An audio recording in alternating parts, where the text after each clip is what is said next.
राम जी। जी राधे महाराज जी। राधा वल्लभ श्री हरिवंश महाराज जी, आपके चरणों में कोटि कोटि प्रणाम। महाराज जी, मैं 15 साल से महादेव विश्वनाथ जी को गुरु मानकर माता काली की सेवा करते हुए शमशान साधना में लगा हुआ था। एकाएक कुछ महीनों से राम जी के नाम से प्रेम हो गया। शमशान साधनाओं में जो मंतव्य का प्रयोग करता था, कुछ महीने से अब नहीं कर पा रहा हूँ। माला करते हुए मंत्र भूलकर केवल राम नाम ही चलने लगता है। अब राम नाम जपने से आंख से आंसू भी आते हैं, हमेशा रोना चालू होता है। महाराज जी, मार्गदर्शन करें, मैं किस दिशा में जाऊँ? सही बात ये हुई है कि भगवान भूतेश्वर की आपके ऊपर कृपा हो गई है। जो राम राम तुम्हारे को जपने की रुचि हो गई। बहुत कृपालु है भगवान शंकर। जहाँ पर कृपा न करें पुरारी शो न पाओ मुनि भगत हमारी। परम कृपालु भगवान शिव आप पर बरस रहे हैं। आप जो हृदय में आया उसी में चल दीजिए। कोई प्रश्न नहीं, इस पर कोई विचार नहीं। अपने आराध्य प्रदत्त मार्ग पर विचार नहीं किया जाता, चल दिया जाता है। ये प्रभु ने आपको चलने का अवसर दे दिया है। जो चिताभस्मा लेपो गरल मसनम दिक्पट धरो जटाधारी कंठे भुजगपतिहारी पशुपति कपाली भूति सो तो भजती। अगर उनका भजन जगदीश ही का पदवी, ये जगदीश की पदवी प्रदान करते हैं। जब भगवान शिव प्रसन्न होते हैं तो ये प्रदान कर देते हैं। भगवान अयोध्यावासियों से कहते हैं और एक गुप्त मत सबई कहो कर जोर शंकर भजन बिना नर भगत न पावे मोर। महादेव प्रसन्न हुए, अब ये मार्ग दे दिया, अब बहुत सावधानी से चलो। महाराज जी, जैसे जब नाम जब मिला तो हम शमशान साधना करके परेशान हो गए थे किसी तनाव से। महाकाली देखो एक हम आपको बात बता रहे हैं। भगवान भूतेश्वर को प्रसन्न करने के लिए मार्ग है, जैसे अघोर मंत्र है, अघोर पंथ है, बहुत से मार्ग है। हमारे भगवान का एक स्वभाव ये था, हम प्रपद्यन्ते तास्तत्वे भजाम में हम। अगर आप उनको अघोर रूप से देखोगे वैसा आपको अनुभव करा देंगे। वो भूत रूप से देखोगे भूत रूप से आपको दिखा देंगे। मंत्र सिद्ध करके वासनाओं की कामनाओं की पूर्ति के लिए सिद्ध बनकर पूजने लगोगे, लेकिन भगवत साक्षात्कार नहीं होगा। आज शिव जी की कृपा हुई कि आप भटकने से बच गए और मार्ग आपको मिल गया। इसलिए सौम्य और शांत और पवित्र आहार करते हुए दैन्य भाव से चलोगे तो जीवन कृतार्थ हो जाएगा।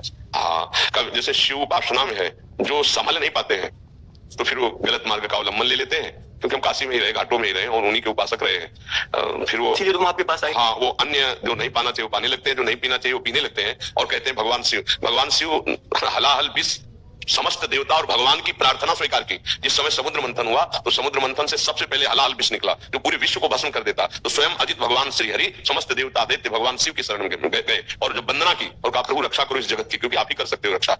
तो उन्होंने प्रार्थना की और भगवान शिव ने पूरे हलाल विष को कंठ में रोक लिया। और नीलकंठ नाम, वो कोई नशा थोड़ी करते हैं। महाराज जी, ऐसा कोई अगुड़ा हुआ नहीं, हम नशा तो कभी नहीं किए। अज्ञानतावश जैसे मांस का सेवन हो रहा था महाकाली के आदेश से, जब राम नाम का आदेश हुआ, जिससे महाराज जी नाम में मिला था, परेशान होकर महाकाली के मंदिर में बैठे हुए। हाँ, इसमें हमको देखो एक हमारी प्रार्थना है, कहीं हमको शैव उपासना में मांस भक्षण का कहीं भी आदेश नहीं हुआ। कहीं भी किसी शास्त्र में आदेश नहीं है।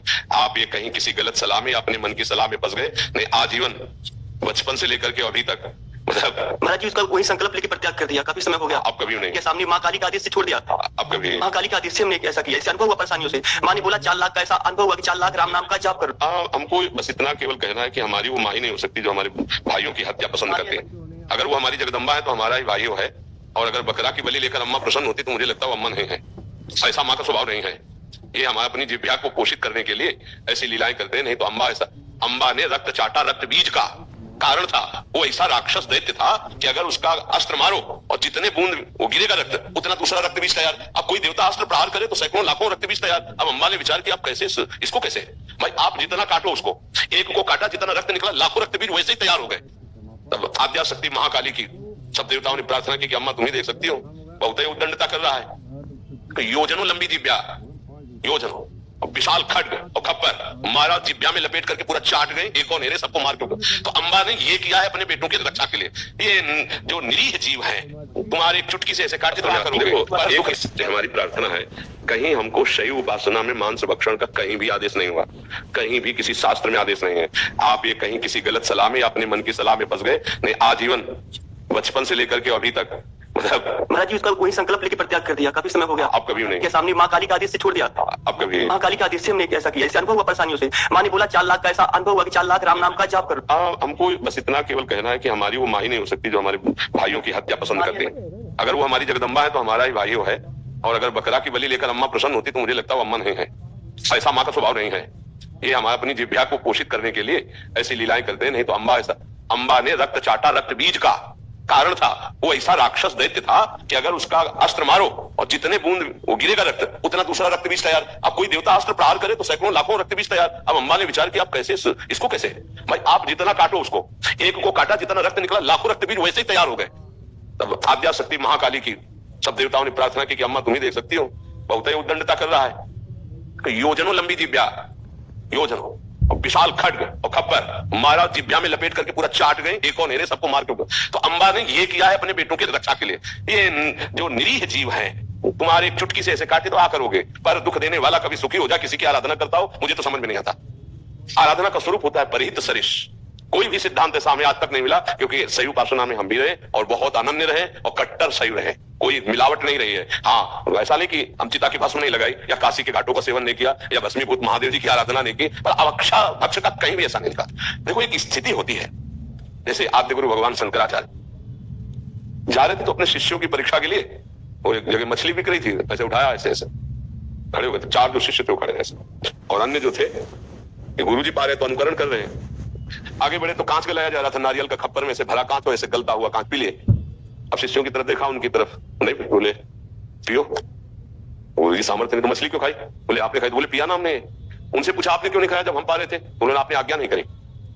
उत्तम बात यह है कि जो सिद्ध महापुरुष कर रहे हैं वो हमारी सामर्थ्य है। उन्होंने ऐसे किया, जिंदा मछली निकल गया, जल में छोड़ दिया। अब वो ऐसे किया तो सब लीवर में पहुंच चुकी थी। तो हम महापुरुषों का, जैसे सिद्ध ऐसे हुए महापुरुष, उनकी कुछ लीलाएं विचित्र हुई हैं। हम उनके केवल आदेश उपदेश से जो आचरण मिलते हैं मानते हैं, अन्यथा प्रणाम है, हम महापुरुष हो, आपकी बात अलग है, हमको वैसे कार्य नहीं करने हैं। तो बड़ी कृपा हुई, खूब नाम जप करो और पवित्र भोजन, पवित्र आचरण, और किसी भी जीव को किसी भी तरह से दुख ना पहुंचाना, इसी से साधुता पुष्ट होती, चाहे जिस मार्ग का हो। नहीं तो आप देखो, आप खुद निर्णय करें कि आपकी बुद्धि आपको धोखा देने लगी थी, मतलब आगे चल करके जो स्थिति आती है वो आप अपने को भले सिद्ध कहते, लेकिन एक पागल किसी और कोई स्थिति नहीं रहती। आद्या शक्ति को, या जैसे हनुमान जी है, इनको प्रभु और प्रीतम मानकर आराधना करोगे तो निकल जाओगे। अगर अधीन करने की कोशिश करोगे तो मिट्टी में मिल जाओगे। इनको अधीन करने की सामर्थ्य किसी की नहीं। जब अंबा अपने रूप में आ गई तो शिव जी चरणों में पड़े थे।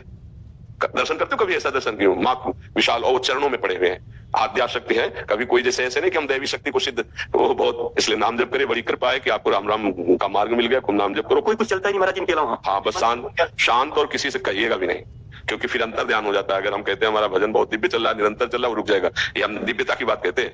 आज जैसे यहाँ संत सभा में कह दिया, इसके बाद कभी नहीं कहना, शांत। और ऐसे कोई भी आचरण या ऐसा पहनावा ऐसा ना होना चाहिए जो सात्विक ना हो, शतोगुण से युक्त पहना। देखो, भगवान शिव है, उनकी हम समानता नहीं कर सकते। जैसे वो मुंडू की माला पहनते हैं, उनकी समानता कर सकते हैं। अगर वो आंख मूंद लिए तो 88,000 वर्ष एक बार में आंख मूंद गई। शंकर सहज स्वरूप संभारा।